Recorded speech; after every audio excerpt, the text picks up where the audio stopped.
Good morning and welcome to our first conversation about the Southwest Public Service 2026 Integrated Resource Plan. This is Margie Tatro with GridWorks. I'm joined by my colleagues Kathy Boyce and Deborah Shields from GridWorks. We're the facilitator for this process. We're glad to have many stakeholders and a great team from Xcel Energy SPS here to kick off this workshop. As you know, we are recording this workshop so that you can listen to parts of it later, or people who are unable to attend can also listen to the recording. You will see at the bottom of the slide the website that GridWorks has to post read-ahead materials, meeting summaries, other documents and materials as they become available to our workshop process. So with that, let me mention the next slide and tell you what we're up to today. Our objectives really are getting oriented toward this process of the Integrated Resource Plan. We want to describe the stakeholder process that was put in place in 2022 by the New Mexico Public Regulation Commission. We'll show you our conceptual schedule for this stakeholder engagement process and talk a little bit about different ways people can engage. We'll meet the Southwestern Public Service Company's IRP core team and hear their vision for the goals and challenges facing the utility up through the year of 2046, which is the time frame for this plan. Very importantly today, we want to hear from all the stakeholders. We want to hear your priority topics of interest. We want to get a little bit of information about you and what you need in this process. And then we'll preview the next workshop, and we hope through this day we'll build relationships and connections. So you see our agenda after our welcome. We'll turn the podium over to the Southwestern Public Service team. Then we're going to shift a little bit. We won't start our stakeholder introductions at 9:55. We'll probably push that till a little bit after 10 so that we have time for questions after the SPS presentation. We'll summarize and be adjourned at noon or before then. So that's our plan for today. You'll see the next slide just gives you a little picture of the GridWorks team. GridWorks is a nonprofit organization that leads collaboration to build stronger, more modern energy grid solutions. And this is the team that you will meet throughout this process. We're so glad to be working on this process with all of you. The next slide is just a couple of workshop norms we'd like everyone to keep in mind. Please hold your questions until the Q&A session when we're having presentations. This will allow the speaker to get through the material and us to then call upon you after the presentation to have dialogue. It's easier for you to be able to do that and easier for us to track questions. Recall, this process is really stakeholder input. It's not a litigated proceeding. Thank you for being respectful in your comments and noting that we're all working with good intentions. Please give each other the benefit of the doubt and share your ideas, but leave time for others. The next slide shows some Zoom tips. Many of you are expert in Zoom, but a quick refresher. The audio button in the lower left will allow you to mute and unmute your microphone. The video camera allows you to turn on and off your camera. We will ask when you are called upon to do your introduction that you, if possible, please turn on your camera as well as your microphone. The chat function that you'll see there sort of in the middle of the screen is something that we'll use both to send you links to information should you need it and to get input from you at certain places in the workshop. We would ask that you respectfully not start a separate conversation in the chat. There may be an opportunity for that in future workshops, but we'd like to keep everyone for today in the same conversation. Please raise your hand when you wish to speak using the react button. So hopefully you all are familiar with these. If you have any difficulty, please send a chat directly to Deborah Shields, my colleague at GridWorks, and she can help you troubleshoot in that fashion. Thank you. So our work is really guided together. Our work together is guided by the New Mexico Public Regulatory Commission Integrated Resource Plan rule, which was put in place in 2022, which allows, encourages stakeholder input in three areas: input into modeling requests, input to the statement of need, and input to the action plan. We'll get into this more as we go forward, but I just wanted to reinforce that the part of the intention of this new rule was to increase the transparency and open up the black box of modeling so there was more understanding of what goes into these plans. And then there was a second objective, which was to tie the planning process to the procurement process of procuring new resources. The integrated resource plan really is the first part of that. We're not going to get into details on requests for proposals and acquiring new resources. That does happen through a different part of the rule, but there will be some conversation about that in our plan. We're also guided by a central question, which is, what is SPS's resource need to meet the expected demand? And this is a question that we found that helps shape and frame our conversations together throughout this process. So we'll come back to that and talk about it throughout these workshops. The next slide shows the groups who are part of this process. As I mentioned, this new rule is really around stakeholder engagement to advise the public utility and reach potential agreement in the utility's development of the statement of need and action plan. There are these four groups involved in this process. Of course, SPS and the utility technical experts, their system specialists, their decision makers, and really at the end of the day, they write and submit this plan to the Public Regulation Commission that they're required to submit every 3 years. Stakeholders include customers, advocates, advisors, folks that have an interest in the utilities actions over the next 20 years, and we greatly appreciate the diverse group that's here today to engage in this process. The GridWorks team is here to facilitate, to communicate, to provide information management, and be a neutral party to bring the utilities and stakeholders hopefully together in as much agreement as possible when we get to the end. The New Mexico Public Regulation Commission really has two different roles, an advisory role and then a participant role. And we're very pleased today to have a number of folks from the New Mexico PRC attending this workshop. I would like to pause for a moment and ask Agatha Malik, who is the commission designee for this process, to offer a few words. If Agatha, you might be able to come off mute, and I will stop sharing and offer you an opportunity to say a few words. Agatha. Good morning, everyone. Thank you, Margie. My name is Agatha Malik. I'm the Director of the Technical Analysis and Policy Office with the New Mexico Public Regulation Commission. I want to take a few moments this morning to thank you for joining us for the start of what we hope will be an engaging, informative, and thorough stakeholder engagement process.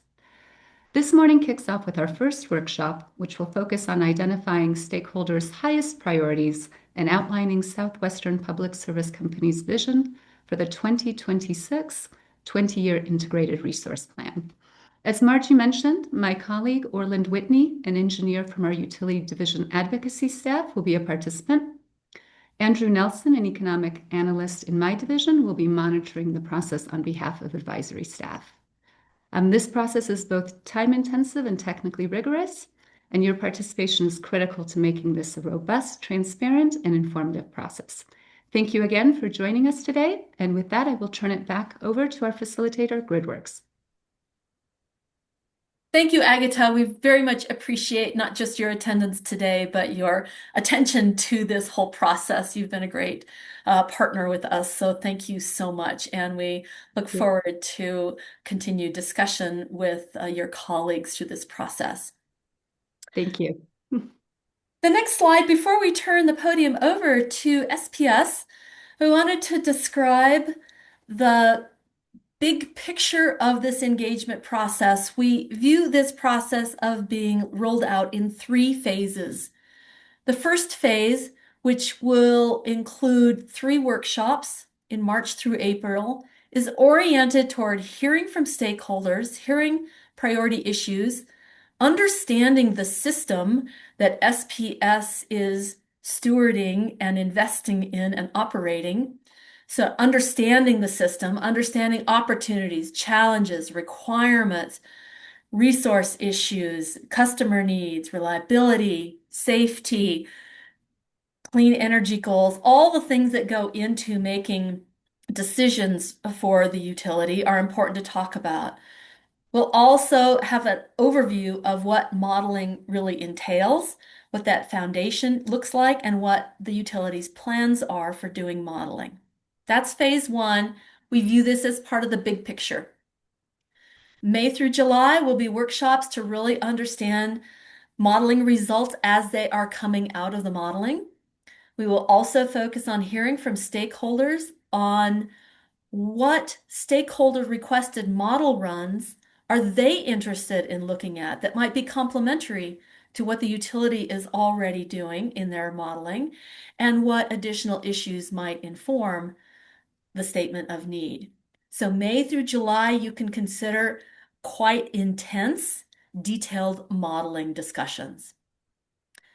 Phase three will be where we take all the information that comes out of the foundation, the requirements, the modeling results, the stakeholder requested run results, and we'll be discussing the statement of need, which is really a description of what resources does the utility need to have in place by what time frame to meet the needs that they are seeing. The action plan then are specific things that the utility can do over the next few years to implement their vision and work toward their 20-year vision. That will be where stakeholder input is also very important, and it will be us going back out of the detailed modeling into big picture conclusions, decisions, and input on those pieces of the integrated resource plan. We recognize that this is a time-intensive and very intricate process. We have tried to design it to allow folks who have a little time to work big picture to engage both at the beginning, at the end, and those who want to dive deep down into Alexa, modeling to do that in the middle part of this process. But we realize this is a lot. So as a result, we are welcoming participation at these virtual workshops. We will post all materials, including workshop summaries, on our website. And we strongly encourage, if you can attend these hybrid workshops that are shown in bold type here, to attend those in person if you can. We are planning to hold those workshops in SPS's service territory in New Mexico towns and cities, and we hope you can get there. We find that the face-to-face conversation is usually much more helpful than the virtual conversation, but there will be virtual opportunities and virtual connections to these hybrid workshops. But again, we are going to encourage in-person participation where you can. So I've said a lot. I know you're interpreting and understanding this. We will come back to this information as we go through the process, and I will come back to a slide similar to this at the end to tell you what comes next after today. But at this point, and without further ado, I'd like to turn the podium over to Southwestern Public Service and allow them to share with you some of their thoughts about the future. So with that, Deb, please take down our screen, and Linda, we will turn over the screen sharing to you. And I believe, Jared, perhaps you are the first speaker, or Zoe, I'm not sure your order, so let me turn it over to the SPS team.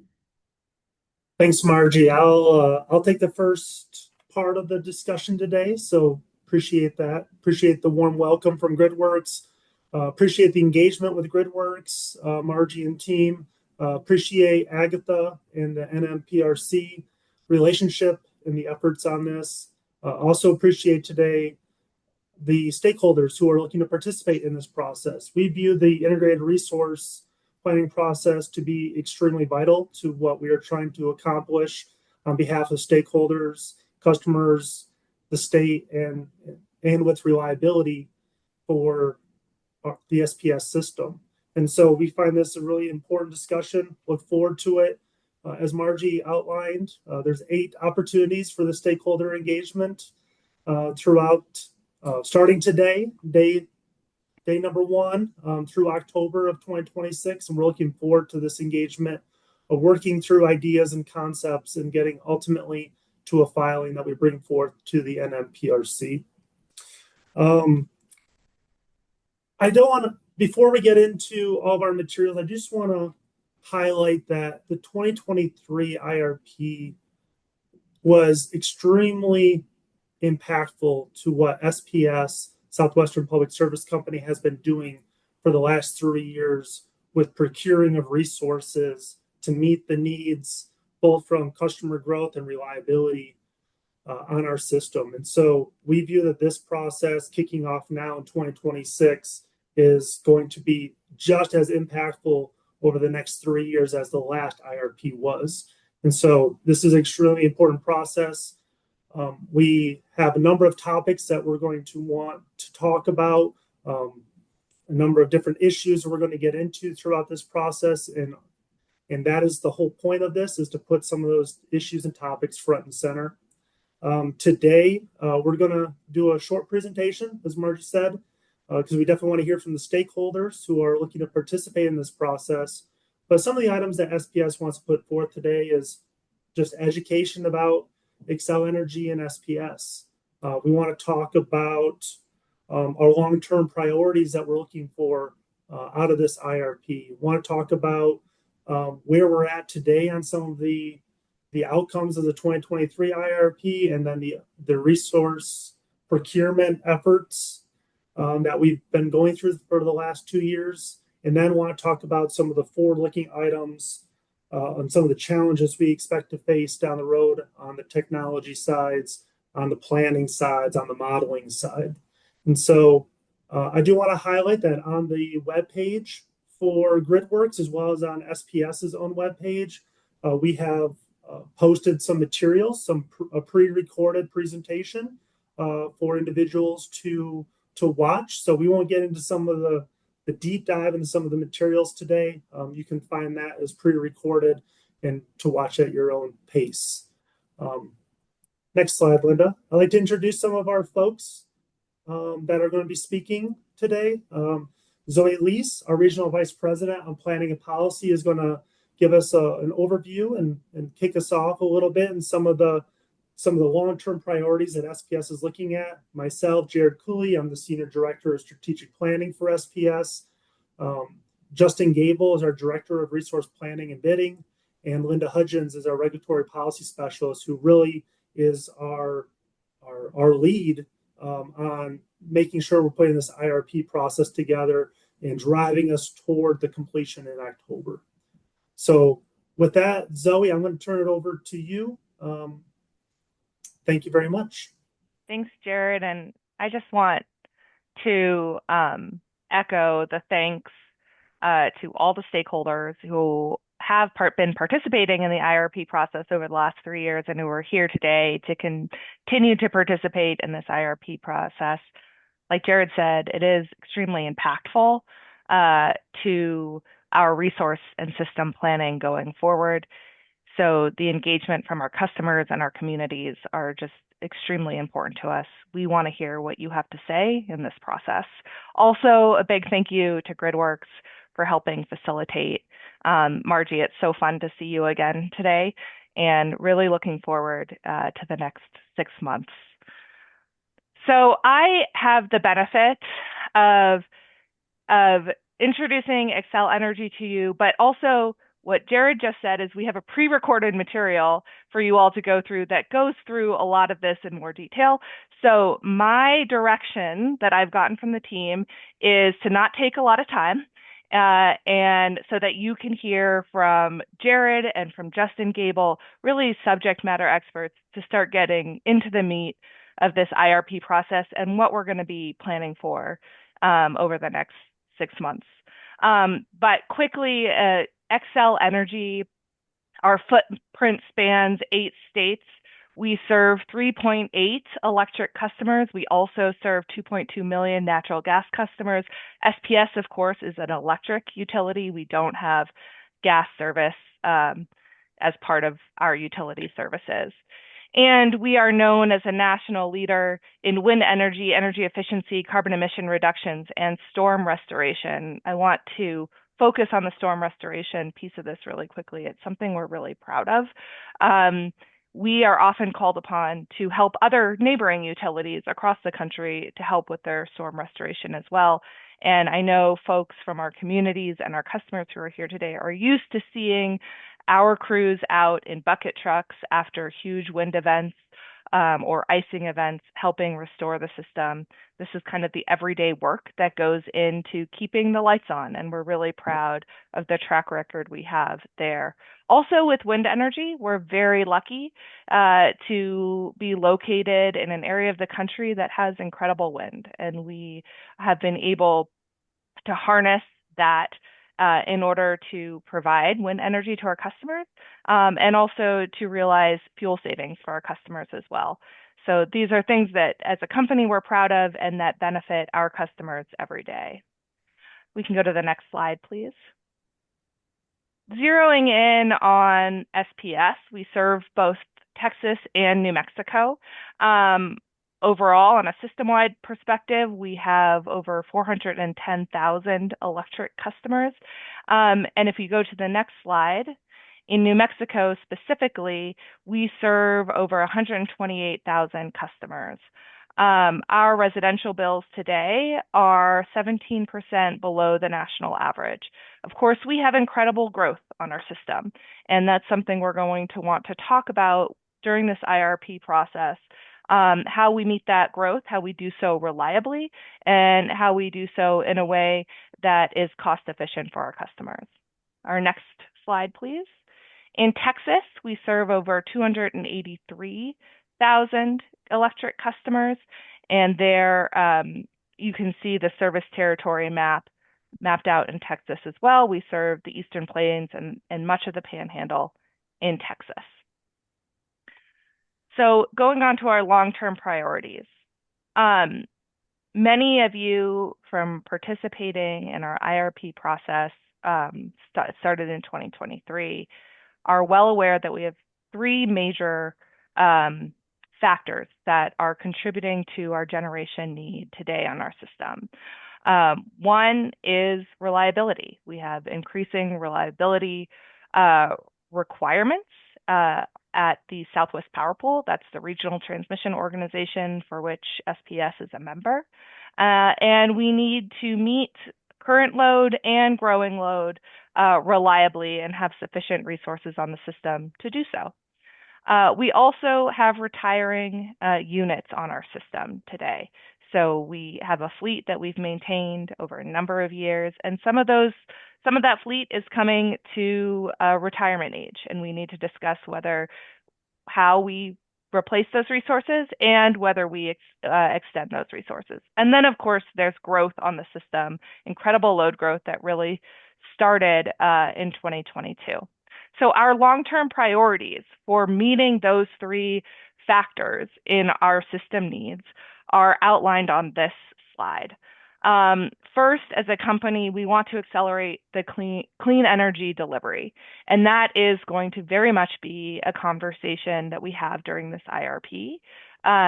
Those of you who were parties in our CCN case that we had a hearing for in January know that we've committed to talking about a competitive procurement that would target clean energy resources that are available in the New Mexico service territory. So that's something that we want to discuss in this IRP and have a conversation around.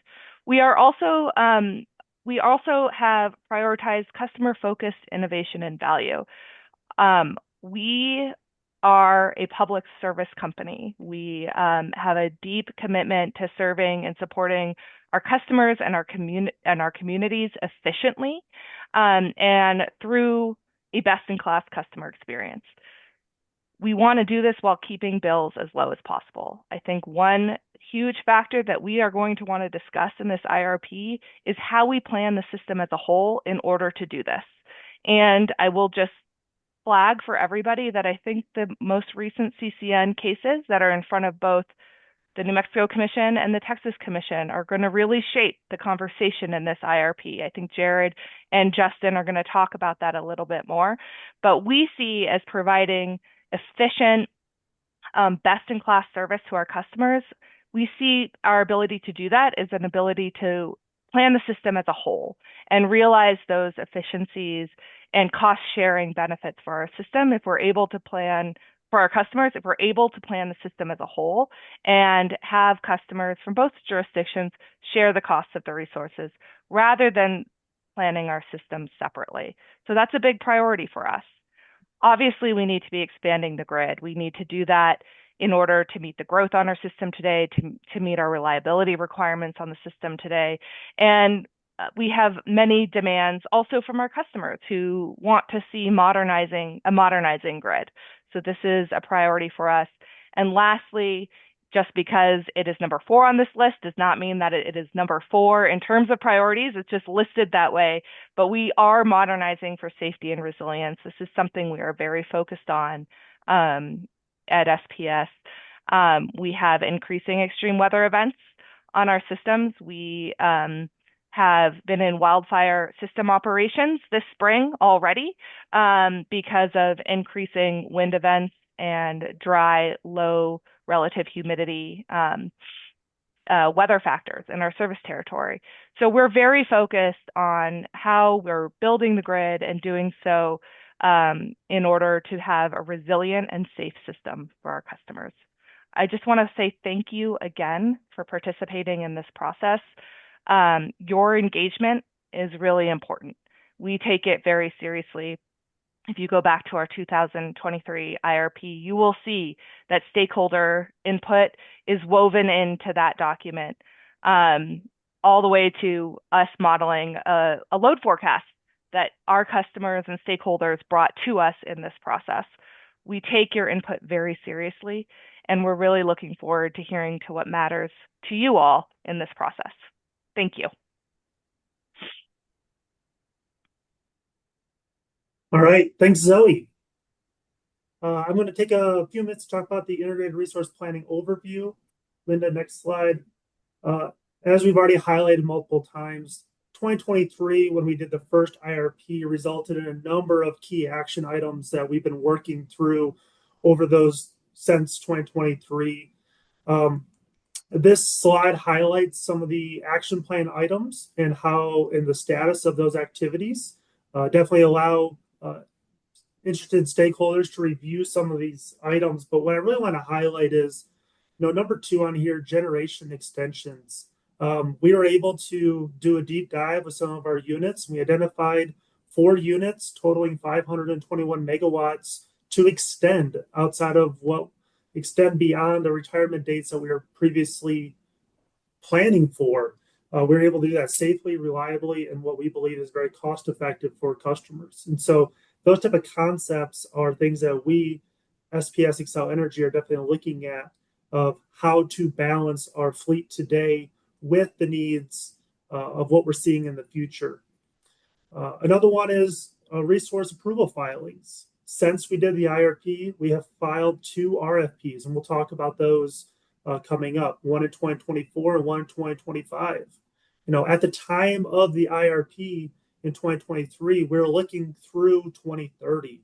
But when we actually worked on the 2025 RFP, we're actually shooting for a target out in 2032.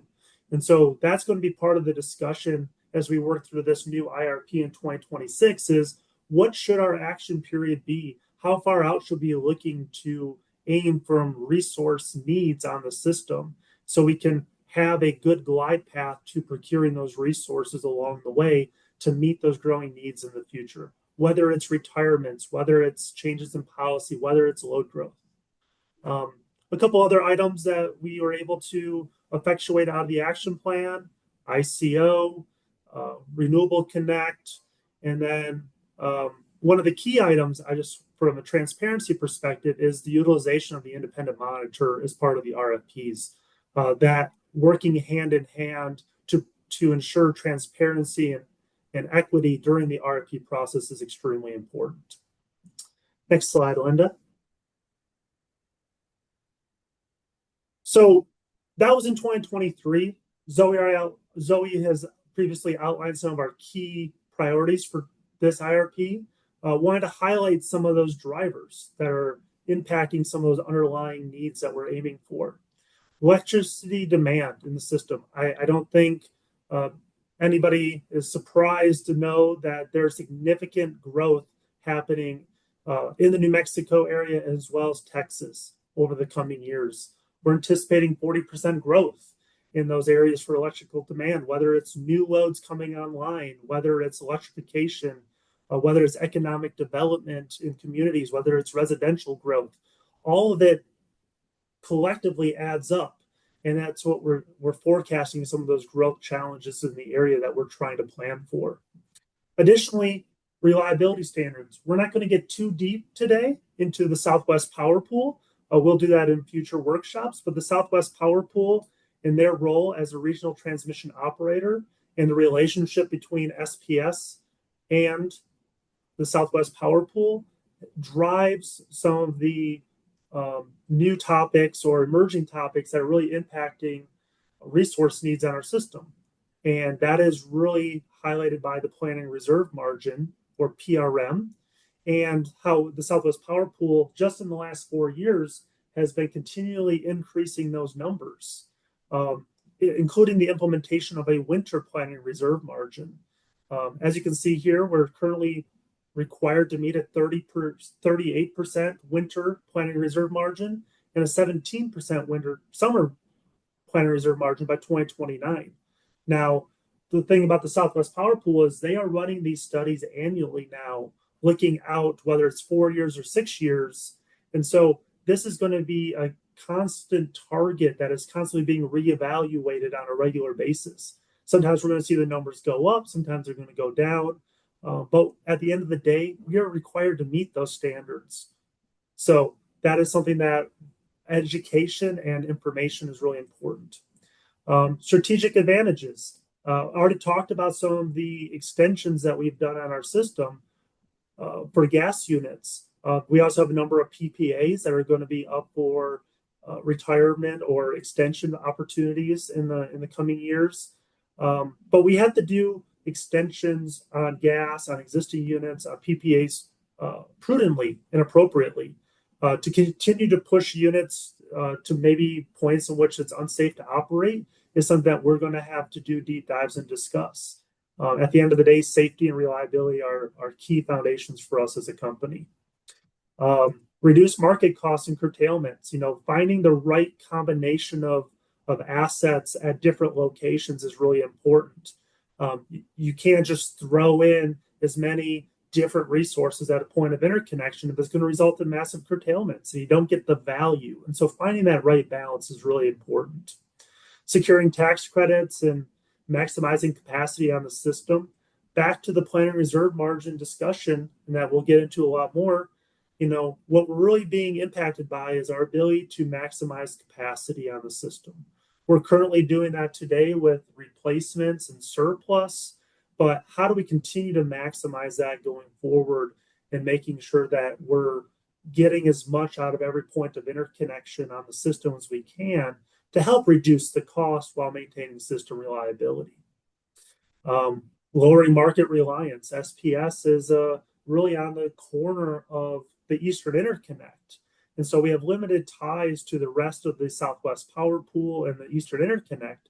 And so having more resources within our footprint increases our system reliability and also reduces the risks of issues if there's issues with those interface with the rest of the Southwest Power Pool. A lot of regional competitiveness around resources. And then we're going to want to talk about the HVDC ties. SPS is one of the few utilities that has multiple ties. We actually have 3 of them connecting us to the Western Interconnection. One goes up into the Colorado area called the Lamar tie. We also have 2 specifically in New Mexico, one called the Eddy tie and one called the Blackwater tie. And those respectively connect to the El Paso systems and PNM systems. And so we want to take a look at those impacts and what can be done with those going forward, both with partnerships with the state, as well as how do those tie into the planning processes with the Southwest Power Pool. Next slide, Linda. So as Zoe talked about this, and I just want to reiterate this. This is such a fundamental part of what we do at SPS and Xcel Energy is we view SPS as a multi-jurisdictional utility serving customers in both Texas and New Mexico. That's what we do. We operate the system as a single system. We plan the system today as a single system. Because New Mexico rules, we are required to do an IRP in New Mexico. But we have invited Texas stakeholders for this discussion today. We're going to be looking to do some Texas outreach in the future. We just need to make sure that how we're viewing this is, although we are having this as underneath the New Mexico rules, this is not just New Mexico focus. This is about Texas and New Mexico meeting the needs both from customer growth and reliability going into the future. Next one, Linda. So current status on what we've been doing since the 2023 IRP. Already hit on a little bit of this, but we issued a RFP in 2024. We are currently working through dockets in both Texas and New Mexico about the resources that were identified through our all source RFP process. We'll be getting those results in the May and June timeframes from our respective states. As Zoe alluded to, the outcomes and the topics that were brought forth into those cases is really going to have an impact in the discussions that we have during this IRP around the modeling, around the system looks, around the resources that we want to be bringing in, the amount of load we want to be forecasting. And so very critical to this discussion. We'll see the outcomes of those in the coming months.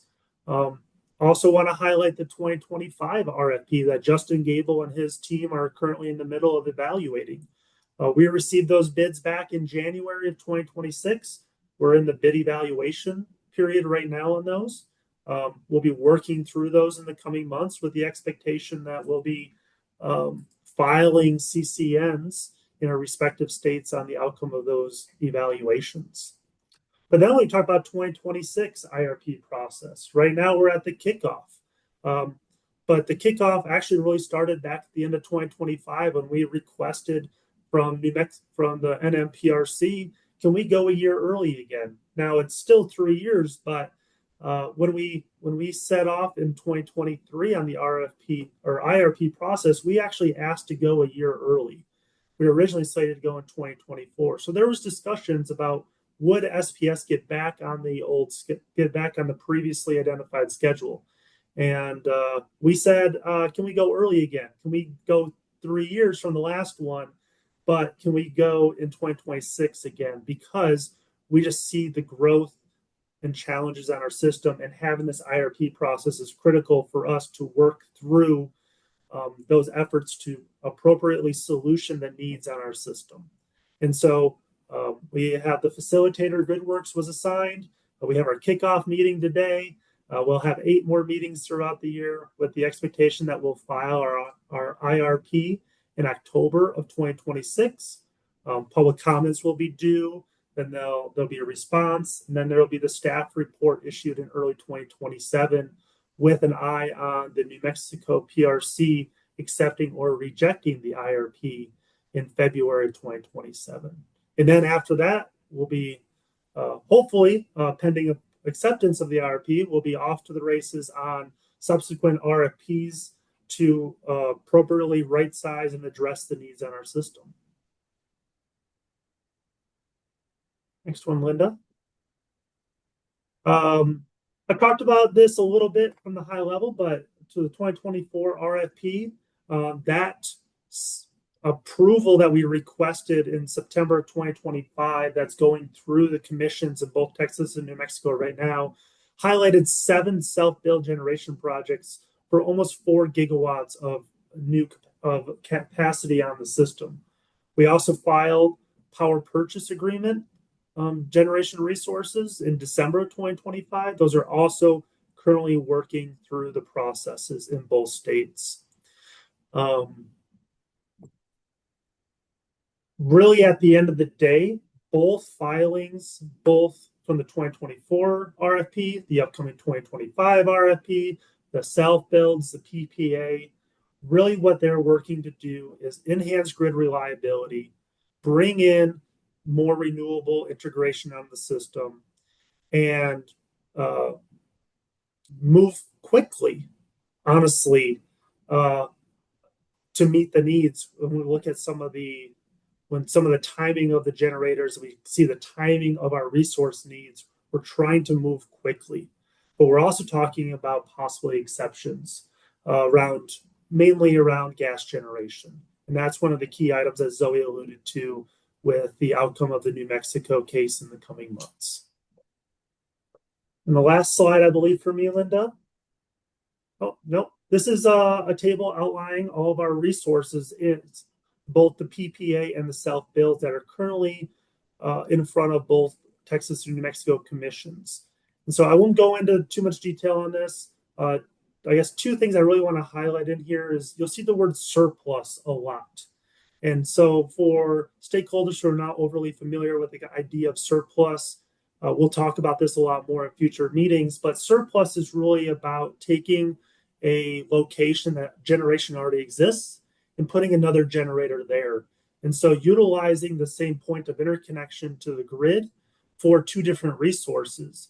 And oftentimes what we see is that there are resources, an example would be solar. Obviously, solar can produce during the day, but it doesn't at night. So at nighttime, that point of interconnection is unused. So can we put another resource with that solar, whether it's a gas unit, gas-fired unit, whether it's wind that typically blows at night, whether it's a battery, of just trying to co-locate resources together at a point of interconnection to more fully utilize that, both from an energy standpoint, but also from a capacity standpoint. Also within here on the self build that you'll see that there are 2 gas thermal projects identified. Gaines County, 4th from the bottom, 1,003 megawatts of accredited capacity. That's 5 CTs. And then Tolk Station, that actually is a replacement project at Tolk, which is currently a coal-fired power plant that's looking to retire in the next few years. And so you see wind, we have solar, we have batteries, we have thermal units, gas thermal units. We're looking to bring forth all types of resources to meet the reliability and capacity and energy needs on our system. Next one, Linda. And then I think this is my last slide before turning it over to Mr. Gable is 2025 RFP. Again, as I stated, this one's currently in flight, still being solutioned. The results of the RFP or the findings in the RFP have not been made available. They're still with Mr. Gable and his team to evaluate the bids that have come in. What we're looking for is a Q2 portfolio announcement and a Q3 2026 filings in our respective jurisdictions as necessary. There's a link on this to our all source RFP so you can see what type of needs were we identifying, what type of resources were we asking for in the all source RFP, and how is it structured. To then you can then, when we publish the results, you can see how the RFP and then the results tie together. But what you can see here is that we have significant needs in winter. That is what we are currently seeing. This is a new evolution in the last 2 years. That winter, although we're summer peaking utility, winter and that winter planning reserve margin are really driving our capacity needs on the system. And so those winter needs are also challenged by the resources that we pick up in the accreditation. So just wanted to highlight that as we continue through this discussion. I think that's it for me. And Justin, I'm going to ask you to perhaps spend the next 5 minutes and hit on things that maybe you need to point out, and we can reference your you're pre-recorded for other details, but we want to be able to get to questions from stakeholders. Could you re, uh, complete your remarks in 5 minutes, please? Yes, ma'am. Thank you Thank for you. providing the time. Good morning. Justin Gable, Director of Resource Planning here at SPS. We'll just touch on a few major points. In general, reliability overview. That's what we're trying to talk about here is how does SPS determine reliability? And ultimately, we're talking about a conversation between making sure that we have a sufficient amount of resources to meet an expected amount of load demand. Trying to target the exact amount of resources on a nameplate basis. When we say nameplate, we mean 100 megawatt battery, and trying to target that to solution 100 megawatts of load. The incompatibilities of that technology type with the load profile. So there are lots of opportunities for different types of resources to fit different kinds of needs or timing needs or related to a load and its expected profile of need. So we'll just move on to the next slide. And generally, when we're talking about reliability, it's really kind of two components. Reliability, just making sure that we're meeting our obligation for our loads on a routine basis, making sure that we have enough resources to be able to meet expected normal kind of operating conditions. And then also resiliency. Resiliency meaning, can we absorb those major impacts? And, Jared kind of alluded to that fact of that winter PRM. That's really kind of driving a lot of resource development today as compared to what it was before. And that really can be a conversation about resiliency, is that although we have sufficient amount of resources to meet our load obligations, there are specific challenges with the winter. And those challenges need some firm dispatchable resources. Varying types of resources that we're bringing onto the system, like wind and solar, they don't have an ability to manage their production. It really is a function of weather. And what we're seeing is seasonal variations between how those resources perform. And those seasonal variations require us to look at the winter differently. Solar, for instance, is a good example, where we have solar's ability to meet peak demand in the summer is very well aligned. In winter, there is some variation there, that there's not quite the same kind of alignment and quite the same amount of potential reliability that solar can offer for a load peak in winter. So how does SPS really kind of aggregate all of these various components, all of our different types of resources, all of our different kind of customers, and put it into a succinct representation of our resource adequacy? And we do that through an L&R table, which is on our next slide. So what we have on an L&R table, it's called a loads and resources table, is we put our resources that are available to us. In this instance, you can look down at the table below. You see RFP 2024. Those are the resources that we're expecting to come onto the system from our last request for proposals. And then you see SPS, which is our current system resources, and you see PPAs, purchase power agreements. So those three numbers combined represent SPS's total resources that can meet its peak demand. The customer demand line, you see that in red, that indicates where we're expecting peak demand to be either in winter or summer. And then you can see a line for SPP, that represents our planned reserve margin. We'll get into a lot more details about how these numbers are aggregated and why these numbers are shifting the way they are. I appreciate you sending the MR open balance. We appreciate the, it got me distracted for a second there. But we'll have more conversations about exactly how these numbers move through time. But this is generally how we demonstrate resource adequacy for SPS. And it's also a tool that we utilize at the Southwest Power Pool, SPP, to demonstrate a resource adequacy for every upcoming season. So one thing I would like to make sure that we note, though, is that the requirements of SPP and its planning reserve margins are a requirement that we are obligated to deliver on.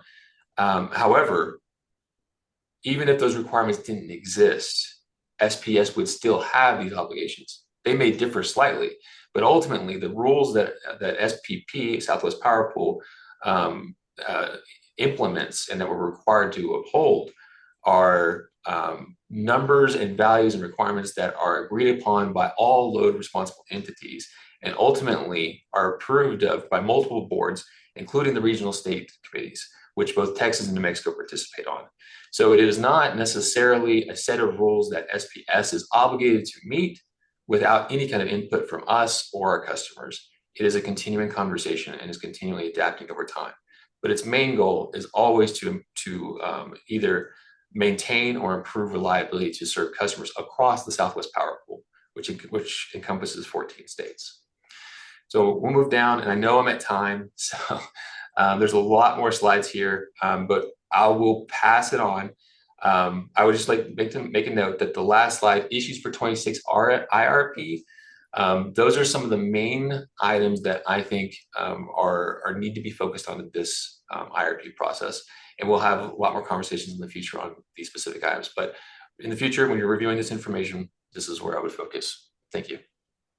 So Justin, why don't you go ahead and say a little bit more about this slide, because I think then that will be a great kickoff for questions and answers.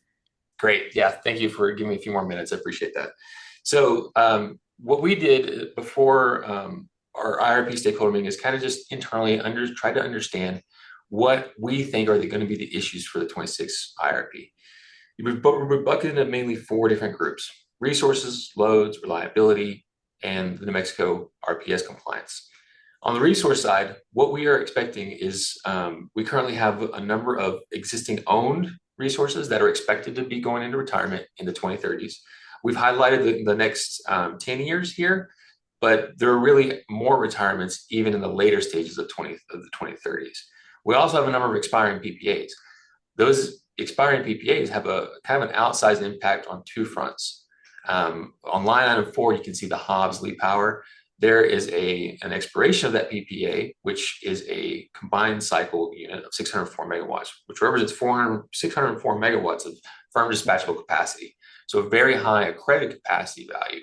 You can also see that there's a number of wind resources and even some solar resources that are retiring, which those expirations of those resources can have an effect on our RPS compliance in the future, and ultimately are a conversation point on our continuing implementation of renewable resources. Obviously, our 24 RFP is incredibly impactful to our IRP process and planning in general. Those are currently we're seeking approval for those resources in both Texas and New Mexico. But there's over 4,000 megawatts of resources there on a nameplate basis that, depending upon the approvals of those resources, can have an outsized impact on this IRP process. So I'm expecting to have some dynamic play about what ultimately is approved there in the IRP process.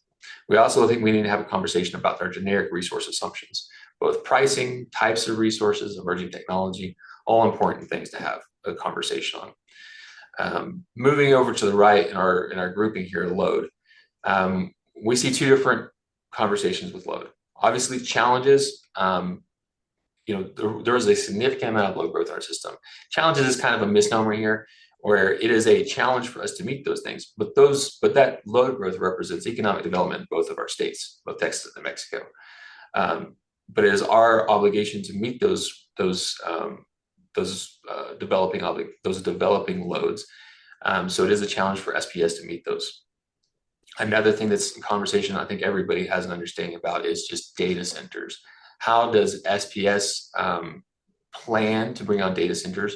How does the Southwest Power Pool plan to bring on data centers? This is a fundamental shift of how load is added to the system. And SPP, Southwest Power Pool, is currently developing rules and regulations and seeking approval for processes to add what they call high impact large loads. A feature that is more specific to the SPS territory than others is our general industrial growth. We obviously have a lot of oil and gas development across the SPS territory. That is a consistent, existing customer with increasing load growth. that is not necessarily replicated across all utilities within New Mexico or across the United States as a whole. But we do think that there's opportunities here.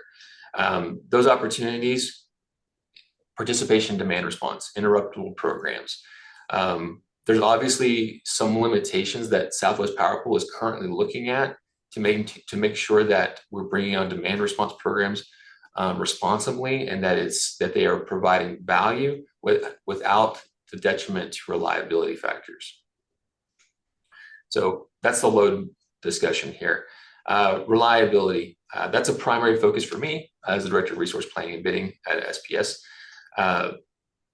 My number one goal is to make sure that we are able to serve our customers 100% of the time.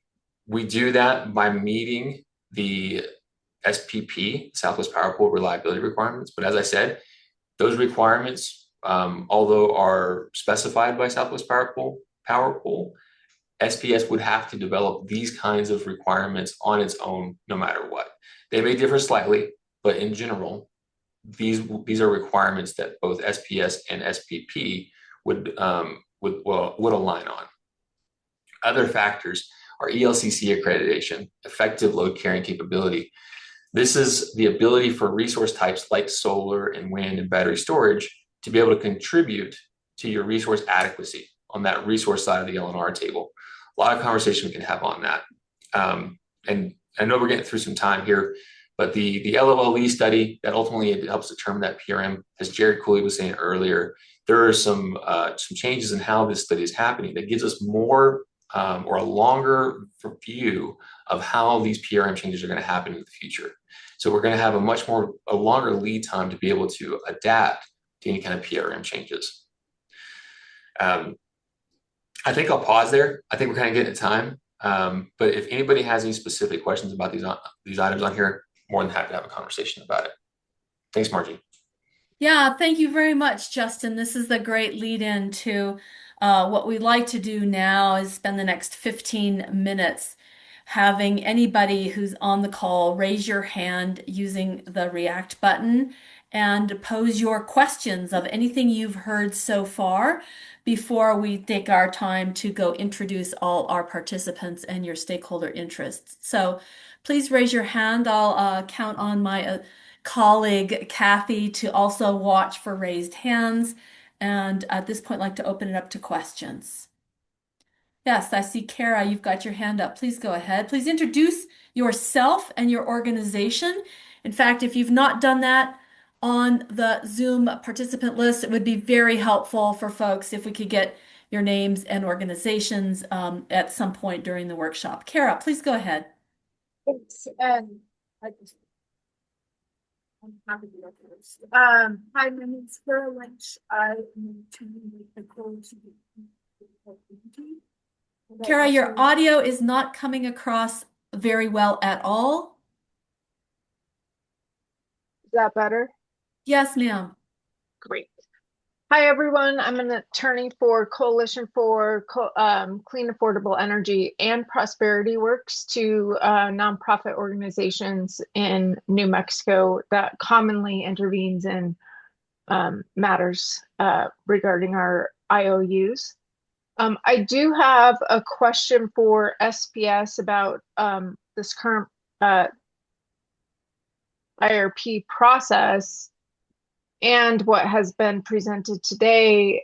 You know, I've been seeing and reading a variety of information about large loads, including data centers.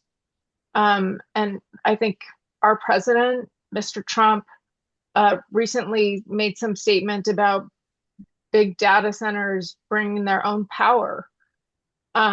So I was wondering how SPS considers that. And then also I was wondering from SPS's perspective, is there anything that the utility can do to address the SPP PRM? Like, must you comply, or is there some flexibility for interveners and the utility to consider, especially since the PRM continues to increase significantly? Great, thanks. Kara, Jared, do you want to tackle those two questions? Yes, thanks, Margie, and thanks, Kara, for the question this morning. So in the first one, you talked about large loads, and I think that topic it is very much still in flight. As Justin Gable talked about, the Southwest Power Pool has implemented some policies around what they call high impact large loads, high impact large loads with generation agreements, which is about generators being brought forth with the load. Some of those are mechanisms to allow the Southwest Power Pool to perform the studies, but then there isn't a state process in place yet to support some of those concepts. And so some of the items that SPS is working toward is bringing forth new large load tariffs into our jurisdictions, which then some of these concepts would be rolled underneath that.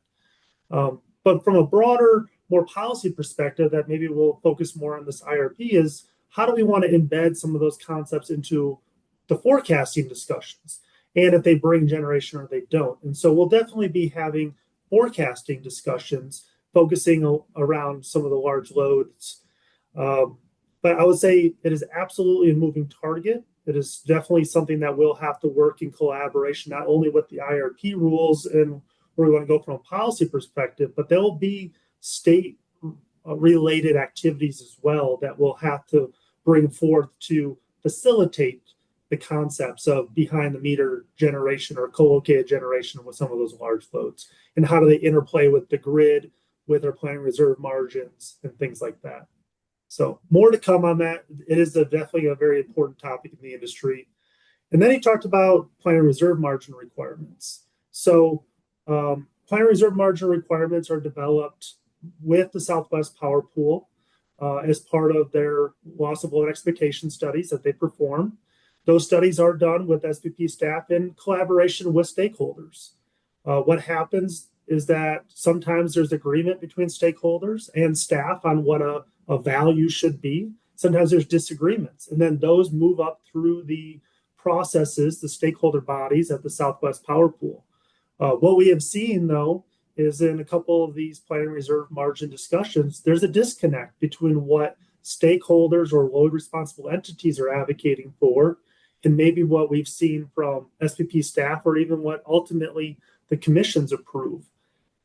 When it comes to the setting of a planning reserve margin requirement, the regional state committee at the Southwest Power Pool, which is comprised of a commissioner from all the states in the Southwest Power Pool footprint, they actually make the determination of what is the value based off of the stakeholders and staff feedback.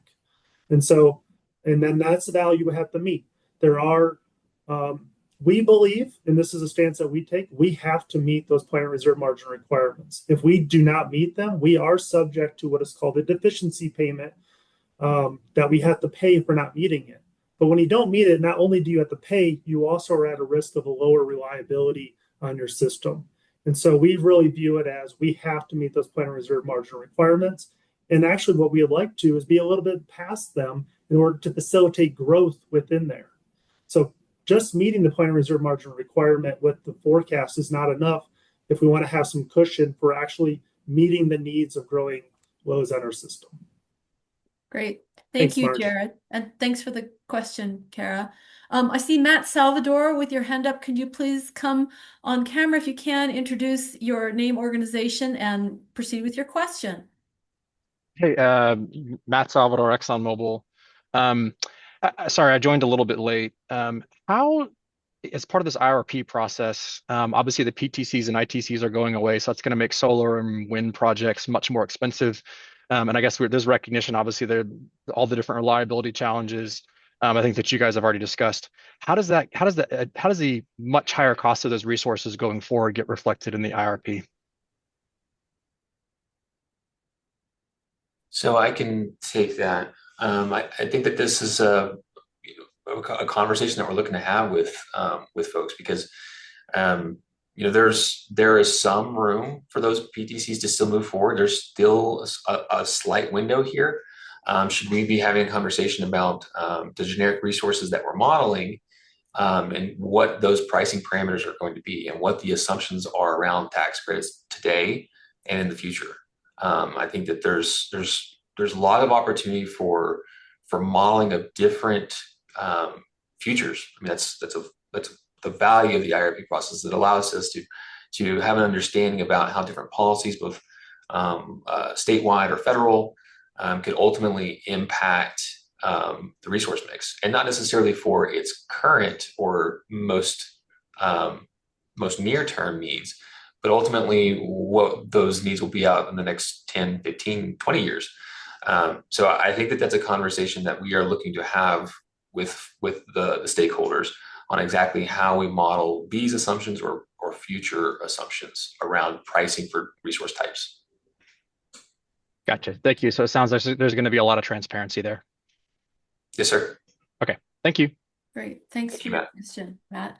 Other hands raised. Kathy, do you see any additional hands at this point? Nope, nope. And just appreciate everyone in the chat who are dropping in. If you didn't RSVP or we don't have you in our distro list, please do put in your email and name just so we can capture you and keep you informed. But otherwise, Margie, I think, well, one just Dylan. came.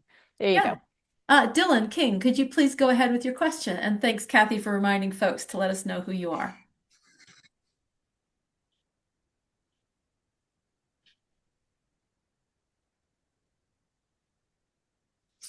Did we lose you, Dylan?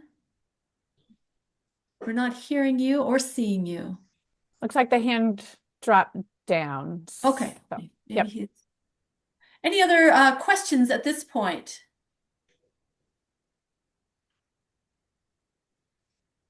Okay, thank you. Well, let's continue on to starting our introductions of each of you in this process. And so, Deb, if you'd please reshare the GridWorks slide number 10. We're going to describe how this works. We'll do a portion of our stakeholders and then we'll take a break and come back. So don't feel like you'll be missed if you don't get in the first tranche. So we'd like to hear from you, all the stakeholders, your highest priority interests in this IRP.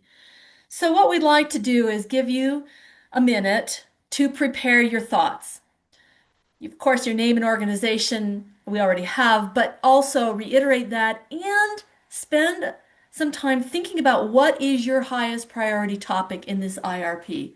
Could be something mentioned in the presentations, it could be something else. We just really would like to hear from each of you. We will go through a roll call type of introduction to allow you a minute then to speak on what your highest priority is. And in order to do that, let me just give a heads up. Our plan will be to begin at the top of the alphabet. I think we have a few folks with have C's in their name. We don't have any A's or B's, but Chevron and any organization is here from the city of blank. City of Clovis, City of Jal, City of Pampas, City of Roswell. We'll do the cities first, and then we'll continue on through the alphabet for those who have sent in an RSVP for this workshop. I recognize there are many folks that are here that didn't get a chance to RSVP. We will come back to you after we've gone through folks we've heard from and ask you to do the same. Your name, organization, and highest priority of topic for this IRP. Let me tell you what we are going to be doing with this information. We are going to be using that information to then come back to you at workshop 2 with a specific survey of the main topics that we've heard today and ask you to prioritize those topics that fall into your highest priority list. So this is information that will come back in the form of multiple choice priority topics for the stakeholder group. So is that clear? A minute to prepare your thoughts, a minute to speak as we call upon you alphabetically by RSVP organizations, and then we'll come back to those who haven't been called upon. So we're going to give you a minute, and then I'm going to ask Kathy Boyce, my colleague, to go first in the introductions before we go into the organizations with the C's in their name, chevrons, and the cities of X. So please take the next minute to prepare your thoughts about highest priority topic.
Okay, hopefully you're ready to do your introductions.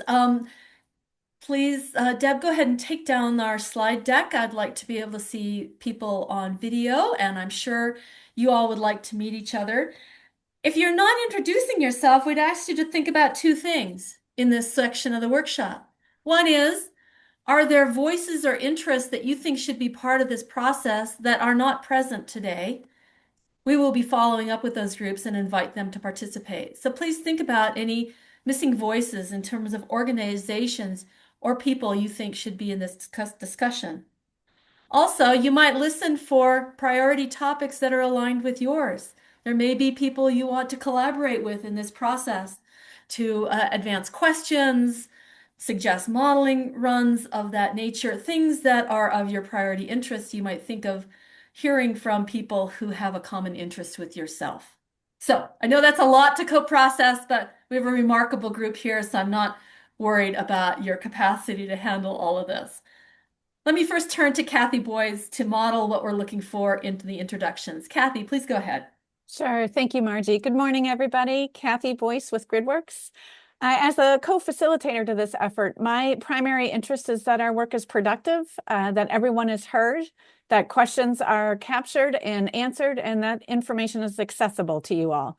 We've heard a lot of acronyms already, so that is top of mind for me for those of you who might be new to this, to make sure that this information is accessible. So in short, our goal is to provide effective scaffolding so this group can work toward agreement for that resource filing that is due October 13th. Thank you. Thank you, Kathy. So now I will attempt to go through the list of stakeholders who are here alphabetically by RSVP. And as I mentioned, we have maybe several folks from Chevron. Would you like to go ahead, introduce yourselves, and mention any of your high priority topics, one per person, please? Hey. Sure, yeah. So good morning. Yes, my name is Michael Palm with Chevron. So, because I get to be the first one to go here, so that's a little nerve-wracking. But I think one of my biggest concerns is trying to meet all of the new baseload load growth in the state in light of the Energy Transition Act in New Mexico. You know, we've got lots of new loads that are 24/7 baseload demands. You know, trying to meet those demands with intermittent generation is going to be very difficult. I think we're seeing now in the current CCN case with Excel. I think there's a lot of pushback on the two gas plants, which I believe are very necessary to meet all the new demand. When you look at the cost of the CCN at about $10 million to New Mexico, Excel say that if we were to remove the two gas plants to replace those with more renewables would be an additional $5 billion on top of that. So that's concerning from a cost perspective. I think we have to think about the Energy Transition Act has a levelized cost threshold, so we have to consider costs as well. And I think there's a lot of misconception on the cost of renewables. When you look at just the energy costs, sure, they may be cheaper, but there's lots of other costs that go along with those that increase the overall cost of the portfolio. And I think, one final note is we talk about the planning reserve margin at SPP. A lot of the reason why they have higher, planning reserve margin is because of the increasing, the amounts of renewables. They're just not as reliable, specifically in the winter months, right? So we have to build an overabundance of those generation resources to make up for what you would need in, say, like one dispatchable generation source. So I just think we need to think about those challenges moving forward. We've got a lot of load growth. Thanks, Mike. Mike, I'm going to ask you to conclude, if you could. Okay. Oh. No, I'm pretty much done. It's just trying to meet load growth that's base load with intermittent generation. That's the biggest challenge, I think. Great, thank you. Yeah, we're looking for what's top of mind, your highest priority issue for folks, and we're going to try to get through everybody in each a minute or less. Thank you, Mike. That's great, Sure. Great kickoff and good starting thoughts. Do you have another colleague from Chevron here? Not that I know of. I think I may be it. Okay, Brenda. There was a Brenda who had RSVP'd. Yeah, she's out. Yeah. Okay, yeah, all right, great. So good. Thank you so much. Let's shift now to the city of list. We've got this a city of Carlsbad. I don't know if Rick Lopez has joined us. City of Carlsbad. Rick, if you are here, please come off mute and give us your highest priority topic.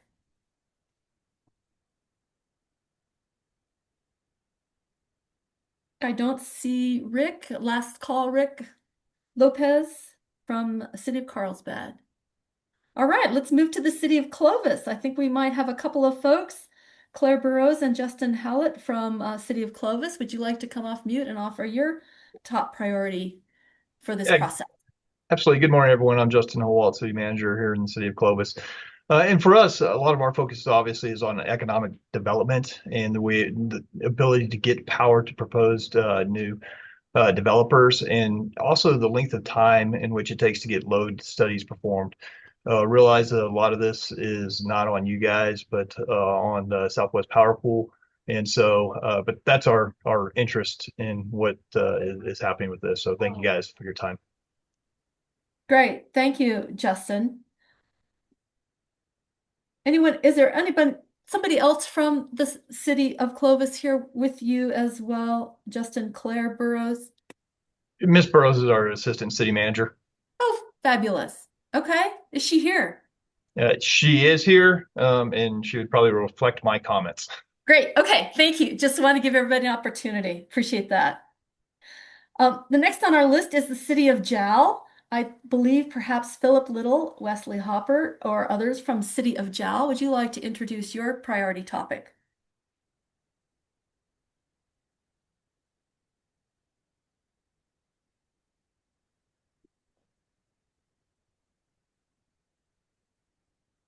Again, one more call for the City of Jal.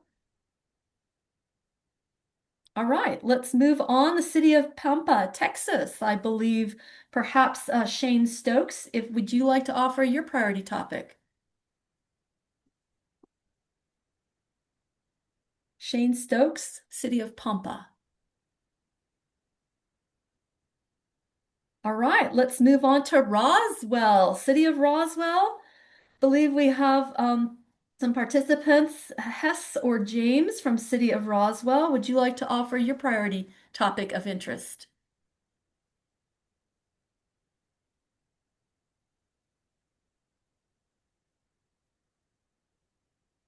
City of Roswell, going once, going twice. All right, well, we'll come back at the end. If folks have come back online, we'll give an opportunity. Now we're going to shift to the uh, Economic Development Council of Lee County. Jennifer, I see you're on chat. If you prefer to put your topic of interest in chat, that's okay, but we also want to give you a verbal opportunity to express your interest.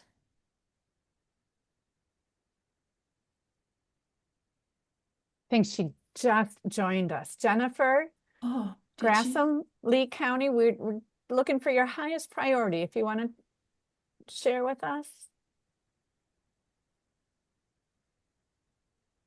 Maybe we come back to that. I think Okay, she we'll just come joined back. in. All right, great. Okay. Next on our list is Enterprise Products Company. Perhaps Rayborn Reader from Enterprise Products Company. Would you like to offer your priority topic?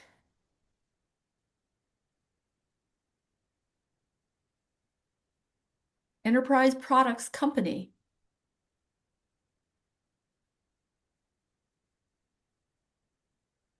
All right, we're moving into the F organization titles.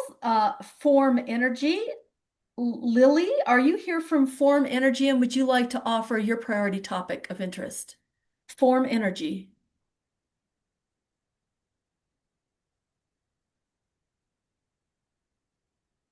I don't see Lily from Form Energy. All right, we'll move on to Freona Industries.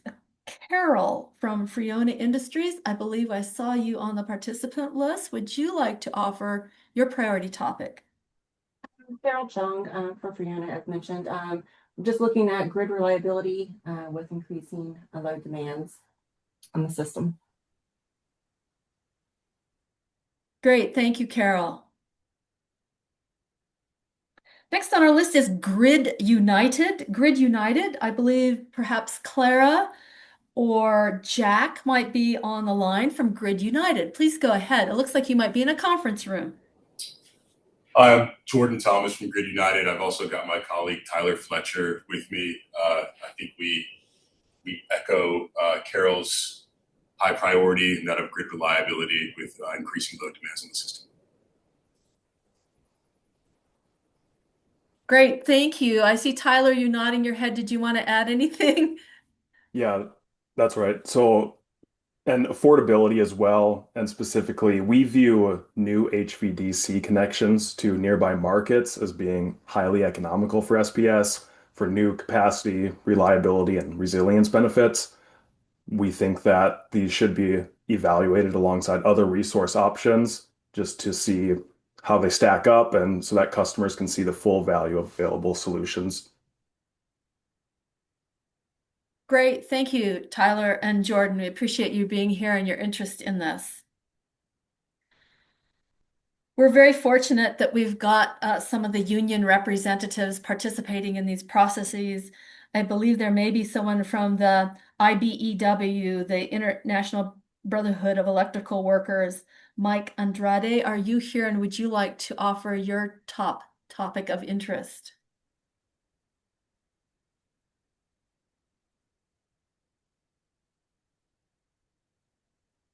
Mike from the IBEW group.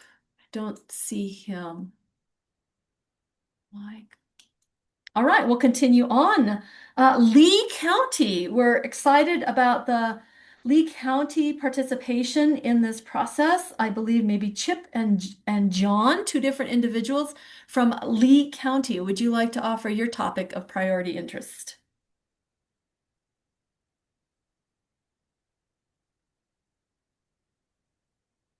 Lee County, John Caldwell or Chip Lowe, are you here? All right, we'll continue on. Next is the law firm of McGinnis Lockridge Law. Courtney Connor from McGinnis Lockridge Law. Would you like to offer your topic of priority interest?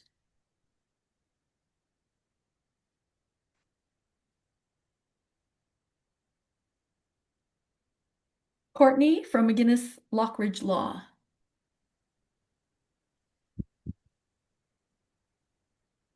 All right, next we have the New Mexico Large Customer Group. Rick Arnett from the New Mexico Large Customer Group, or your colleagues from that organization, New Mexico Large Customer Group. Please offer your, oh, there's Austin. Hi, Austin. All right, my lighting's poor here. Thank you. Yeah, Austin Rushoff. I'm with the law firm Holland and Hart on behalf of the New Mexico Large Customer Group. My colleague Rick Arnett is joining as well. We look forward to starting this process. We were active in the last IRP process, and I think, we have the same top priorities as we have for a number of years with SPS, and that is, how do we build the system for reliability and affordability while balancing sort of the competing policy interests between the two jurisdictions in New Mexico and Texas. So, yeah, I'll just sum it up with that and look forward to participating. Great, thank you, Austin. Rick, would you like to add to that?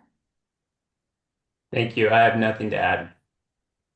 Great. We're glad you're both here, Austin. You and your organization were very, very constructive last time around, so we're glad to see you back. Yeah, thank you. Next is the New Mexico Oil and Gas Association, affectionately known in the state as NMOGA, New Mexico Oil and Gas Association. Andrea Felix, would you like to offer your priority topic of interest? Good morning. Yes, thank you. Thank you to GridWorks, the SPS team, and the PRC for pulling this together. Would just like to reiterate that top priority for our members is the increasing load and availability to that demand on the grid. A need for adequate, reliable, resilient, cost-effective electric power is very important to us. I would just like to add, I would like to be able to share the invites for the subsequent meetings with our members. So if there's a way that I could do that, would love to receive that information. Thank you. No, thanks, Andrea. And I will have my colleague Deborah Shields reach out to you to get those names or give you the invitation. We're happy to do distribution from our invitation list or allow you to do that. There's no limitation on sharing the invitations, but Deborah will be in touch with you, Andrea, to coordinate that. Wonderful. Thank you. You're welcome. Next on our list is the New Mexico Rural Electric Cooperative Association. Is Vince Martinez or someone else from the New Mexico Rural Electric Cooperative Association here to share your priority topic of interest?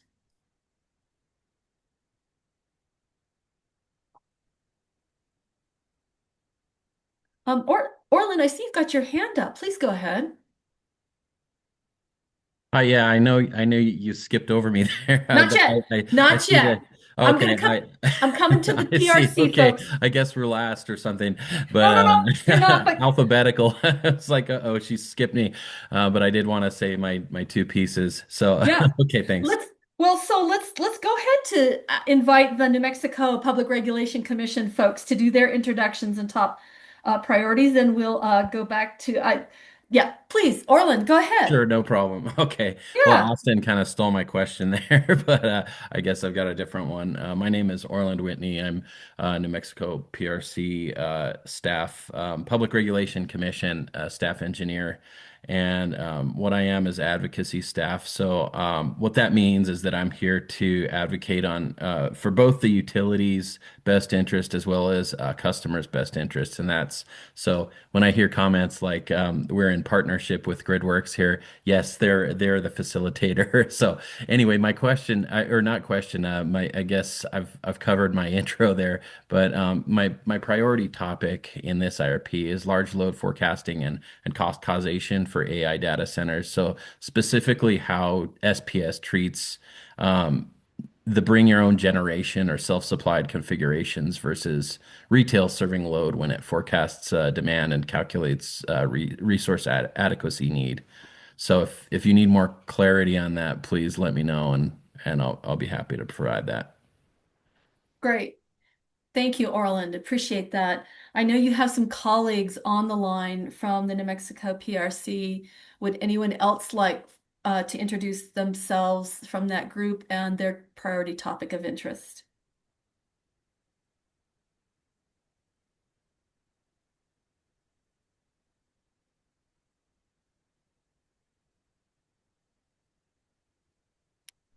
Okay, great. Thank you, Orland. We look forward to your team's participation and thank you for your continued excellent questions throughout these processes.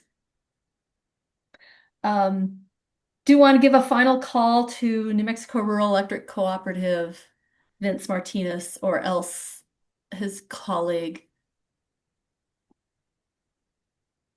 Okay, one more in the N list of, I think, Tim Hartnett from NGL Energy Partners.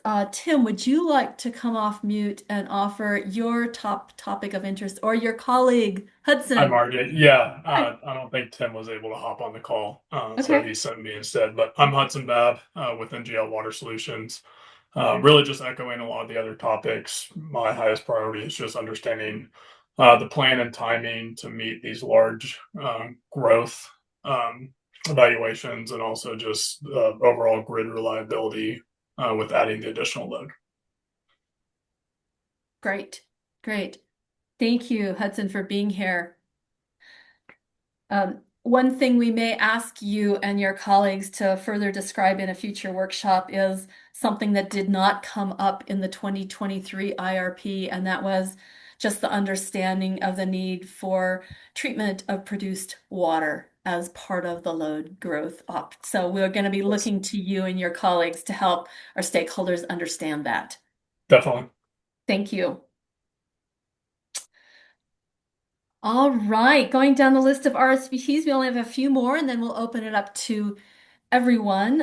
In fact, after a few more, we'll take a quick break and then open to those who haven't expressed their topic of interest. I see, Kara, you'd like to. We'll come back to you after the break. We've got two folks from OPL, perhaps Jonathan or Julie from OPL. There's Jonathan. Would you like to introduce your topic of priority interest? Yeah, hi. Good morning. My name is Jonathan Lee of J. Pollock Incorporated, appearing on behalf of OPL. I'm also joined today by my colleague, or well, by Michael McMillan, counsel to OPL. I'm going to triple dip on our priorities, but we're interested in reliability, availability, and cost. But I think they're kind of three sides of the same three-sided coin. That we're interested in seeing a portfolio to meet energy needs at the most affordable cost. And I think that's a common sentiment among stakeholders so far today. All right. And yeah, that's all for me. Thank you. Great. Thank you, Jonathan. Are there others from OPL, other colleagues from that organization here? Or are you the representative for today? I'm joined by Mike Millen, but I'm not sure if his camera's cooperating today. So Oh, he shares the same concerns that I do, though. okay, great. I'm on, but like driving right now. Okay, all right. Thank you, Michael, for being here. Next on our list is Jim Desjardins. I think he had to step away from the New Mexico, the Renewable Energy Industry Association of New Mexico. We will come back to Jim later. And then we've got a representative from the New Mexico State Senate from the District of Hobbs, and I believe that might be David Gallegos from Hobbs. David, where are you here, and would you like to offer your top topic of interest?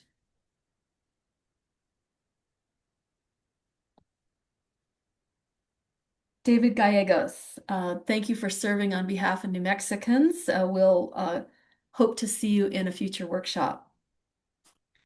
Next is Alex Eubanks from the Southwest Energy Efficiency Project.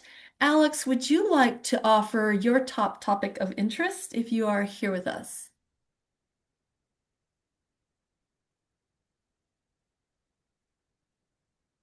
Alex may have had to step away. I know the Southwest Energy Efficiency Project team has been quite constructive and involved in these processes in the past, so we'll look forward to seeing Alex or his colleague soon.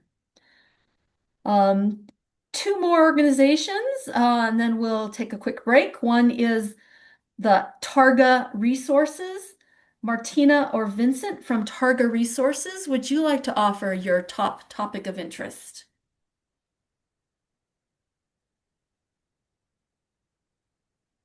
From Targa Resources. Martina, please go ahead.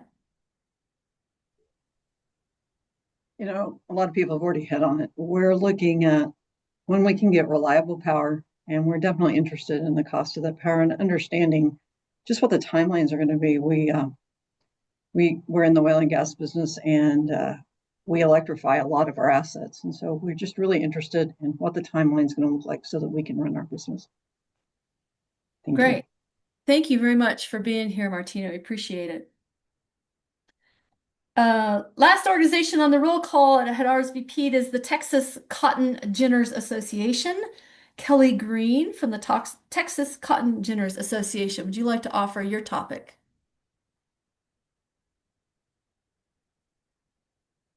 Okay, I'm not seeing Kelly. Let's see. Kara, I see if you got your hand up before we take the break to have others offer. Kara, would you like to go ahead and express your priority topic of interest? Sure, and that wasn't my hand. I was just like stretching. That's okay. So, but in any case, I think CCAE and likely Sweep, who's a member of CCAE, would like to see prioritization of demand side management.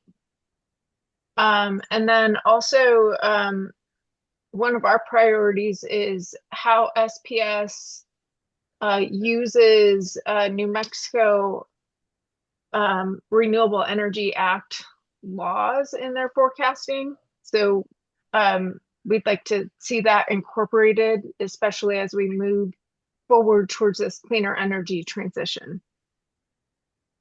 Excellent. Great. Thank you, Kara. Appreciate your involvement in these processes in New Mexico. You've been very helpful and had great questions. So thank you for being here. It's 10:35 local New Mexico time. I'd like to offer people a 10-minute break Margie, sorry, Yes. I'm going to interject if we could. Dylan King had a couple Oh. questions. His audio glitched out. So I'm sorry. Dylan, Yes. if you want to come on, or I can just read your questions for you and then maybe a break, Margie, if that's all right. Thank you, Kathy. Yes, Dylan, please go ahead.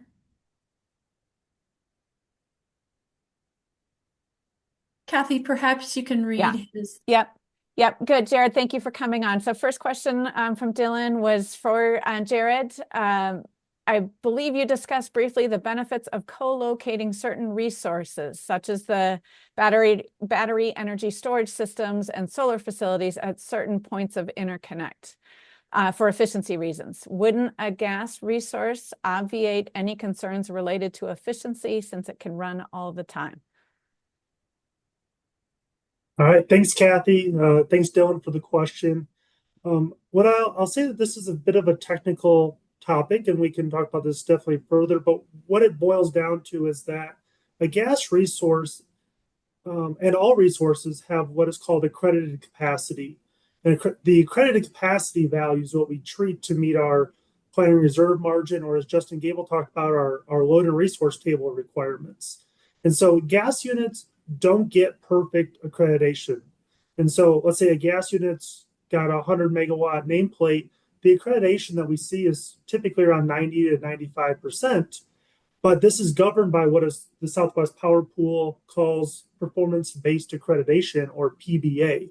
And so there's a calculation that impacts, and some of the calculation is based upon how well has that asset performed during summer periods or winter periods. And so you may see a D rate from that 100%. You will see a D rate from that 100% nameplate. And when you have a deviation from the maximum amount of interconnection capability, that allows you to co-locate or bring what I called surplus generation in to fill in that gap to then fully maximize the accredited capacity at that point of interconnection.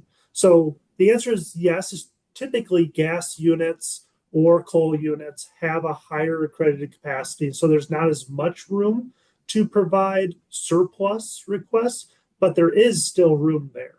And so we do see that as part of the RFP, that sometimes we'll see assets surplusing at a thermal resource. We saw that in the 24 RFP in particular. So it just works out in the math of what you're trying to solve. The benefit there, though, is that you also can get an energy component out of that surplus. Maybe you run the surplus more than the gas, and the gas is then more utilized as a system resource to ramp up and down or to come online quickly in the case a system needs.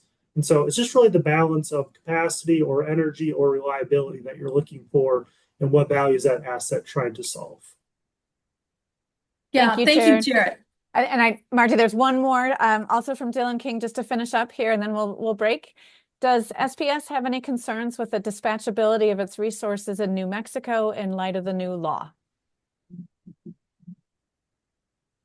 I'm not exactly sure what new law we're referring to. If we're talking about the ETA, Energy Transition Act, this is something that is front and center in our current regulatory filings in New Mexico is, can we bring dispatchable resources in New Mexico, even though we have this 2045 target that we're aiming for? Is there a way to bring that forth to make it used and useful for the system? So we can have future clarification on what new law, Dylan, you're referring to. But it does tie back to kind of our current efforts, if it's about the ETA, of what we brought forth in our current filings. Thanks, Jared. Thanks, Jared. It is now 10:40 local time. I'd like to ask that we take a 10-minute break, give folks a chance to stretch, get a cup of tea or coffee or water, and we will be back at 10:50 a.m. local New Mexico time to have those of you who haven't had a chance to introduce yourself to be able to do so. So we'll see you back in 10 minutes.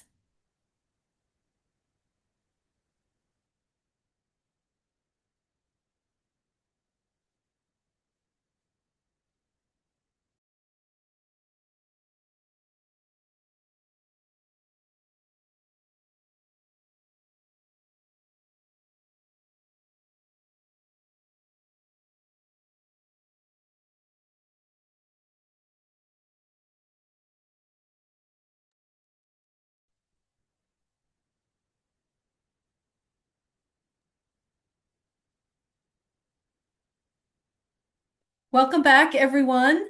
I would like to apologize. There was a group that I missed in our roll call that did RSVP for this meeting. So while the rest of you might be raising your hand if you'd like to introduce yourself and your key topic of interest, I would like to invite our participants from the Office of Public Utility Counsel from Texas, I think known as OPUC. I know we have a few folks from that regulatory group, and I failed to call on them. I meant to introduce you all after the New Mexico Public Regulation Commission participants. So, Christiana and Justin, I don't know if you'd like to come off and express any of your introduction and your key topics of interest. Good morning. My name is Christiana Segura, and I'm here on behalf of the Office of Public Utility Counsel. We appreciate being invited to this stakeholder engagement event, and we just want to express that our main priority is ensuring affordability for residential and small commercial consumers. Thank you.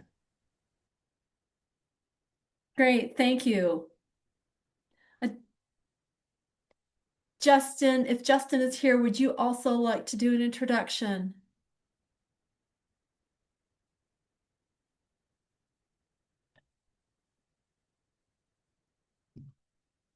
Great, thank you. I apologize for missing you all. Thank you for participating.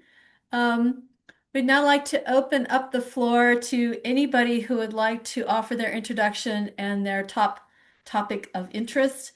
I know we have some folks on the line that were constructive and helpful participants in past IRPs, and a number of other folks have interest. Please raise your hand if you'd like to do an introduction and mention your top topic of interest. James Hall, I was hoping you'd speak up. Welcome back. Hi, how are you? Nice to see everybody again. Yeah, so looking forward to participating in this IRP again. So James Hall with ExxonMobil. I don't think I've got too much kind of novel thought here, given all the wise words that have been said before. But our priorities are basically, obviously, cost-effective and reliable power for the long term. And of course, the key part to that, which is what we faced last time, of thinking about how do you forecast the electrification of the Permian, is now it's a whole new world. And how do we get a real accurate forecast on large loads that are coming and some of these data centers and sort of related activities? And so that's really the key for us, making sure that there's as an accurate forecast as there can be so that we don't overbuild or underbuild. And then the final comment, of course, is that everybody wants low carbon power, including ExxonMobil, but how we really meet this reliability need with dispatchable resources to make sure that, you know, long term we really do have a reliable grid is obviously key to our needs as well. So that's kind of ExxonMobil's perspective. Look forward to helping out again. Great, thank you.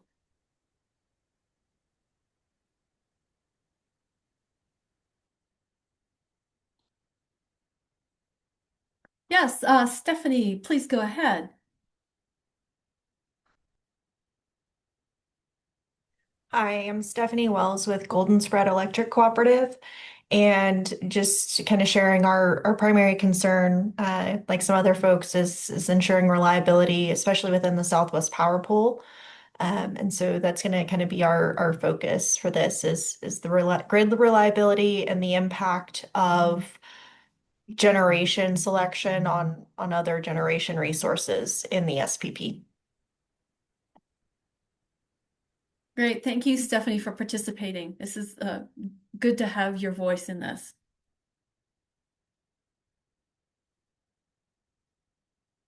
Anyone else care to introduce themselves and put out their priority topic of interest?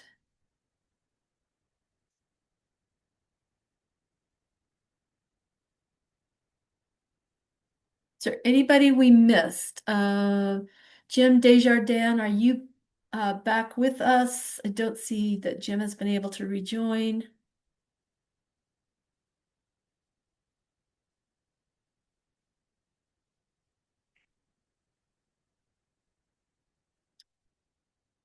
And great. Okay. Well, thank you all for the introductions. We have a great diverse group. Again, if you've not heard a voice from an organization or person you think should be part of this conversation, please let us know. We will reach out to them. You can let us know by either putting that in the chat or at the next workshop. We will ask for a very specific way for you to actually, I think we've got that in our what's coming up next. We have a poll that we've prepared and would ask if you have some ideas of voices that aren't currently in this conversation that we would like to invite them to join us.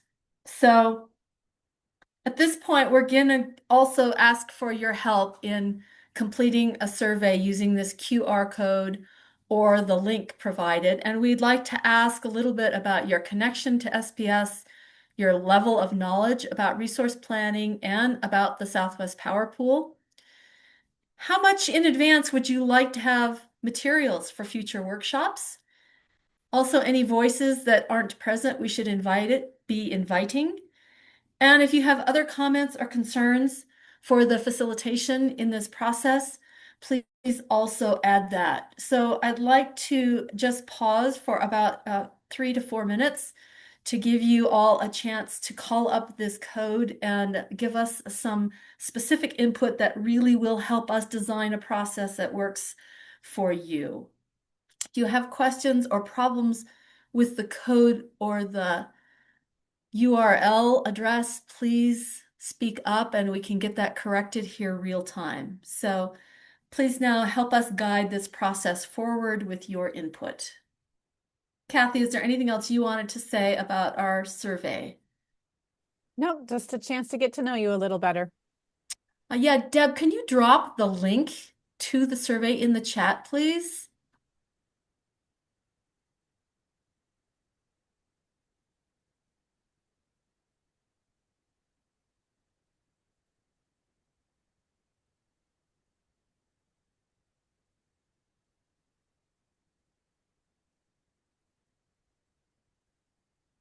Thanks, Kathy. Austin and Kara, have you had success now in accessing this through the chat link? Yes. Great.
I see 5 responses in our group of 65 folks on the call here. So please do just give us a minute and fill this out for us. It really does give us good information as we think about the next workshops.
Okay, Margie, we've got most of a dozen. So I think it will really appreciate those that responded, and we'll use this to inform future workshops. Thank you. Great. And obviously you can complete this even the rest of today, if you wouldn't mind, if you have a few moments later and can save the URL or go back to the slide deck and fill this out. We'll also leave this up at the end of our closing here today in case people can have time to go back. It really does help us design a process that tailors to your needs. So thank you. With that, let's move on to our summary, conclusion and summary. As you've seen today, our goal was to start building a foundation of conversation, getting to know SPS, their core team for the IRP, and what they're faced with in challenges and opportunities. And as important, to hear from all of you stakeholders about what's important to you. We will post a written summary of this workshop on the GridWorks website. That website that's shown here will also be the location where future workshop materials will be posted in advance of the workshops, and then summaries or materials that become available afterward will be posted there. That will be our repository for information. Our next workshop is planned for March 23rd and 24th. We're planning a half day in the afternoon of the 23rd and a morning of the 24th, another half day, in order to give folks who may need half a day of travel to get there. This will be hosted in Roswell, and there will be a Zoom participation option. We would strongly encourage attendance in person if you can be there. We find the conversations are much more productive and rich when there's face-to-face conversation. We realize not everybody can travel or attend, but if you can get there in person, we strongly invite you to that. The focus will be continuing to build our foundation of knowledge about the SPS system, opportunities, challenges, available resources, requirements, and get us ready to be knowledgeable for the modeling conversations that will happen in phase 2. Right now, we're still building this foundation. The next slide then shows a little more detail about what I mentioned at the start of this workshop, our 3 phases, the dates for workshops that we've got envisioned, and a little more information about what the focus of each of these workshops will be. Now, please recognize that this process is organic, and we do find the need to shift topics sometimes based on stakeholder needs or utility needs. So this is our best attempt at specifying what will happen at each of these workshops. Today, we're really interested in hearing from stakeholders and the utility. The second workshop, number 2 in March in Roswell, will begin to dig deeper into the SPS system and explore that central question we introduced of what is SPS's resource need to meet expected demand. Workshop 3 in April will be more about modeling the foundation, the assumptions, the various scenarios and sensitivities and things that the utility will be looking at. When we get to workshops 4, 5, and 6, it's going to be much more detailed conversation about modeling. What kind of results are coming out of the models? What kind of additional modeling runs do stakeholders want to see be conducted to help inform a statement of need? And then we will also start talking in workshops 5 and 6 about the results of those. What do they mean for the statement of need? And then the third phase in August and September, workshops 7 and 8 will understand what many of the decisions that the utility has made from looking at all those results and collaboratively discuss the statement of need and action plan, which are the 2 additional places where stakeholders have extremely important input to provide. So the statement of need and action plan will cover the last 2 workshops. It'll be a little bit of an iterative conversation, and that will prepare the utility for submitting their plan to the New Mexico Public Regulation Commission in mid-October of this year.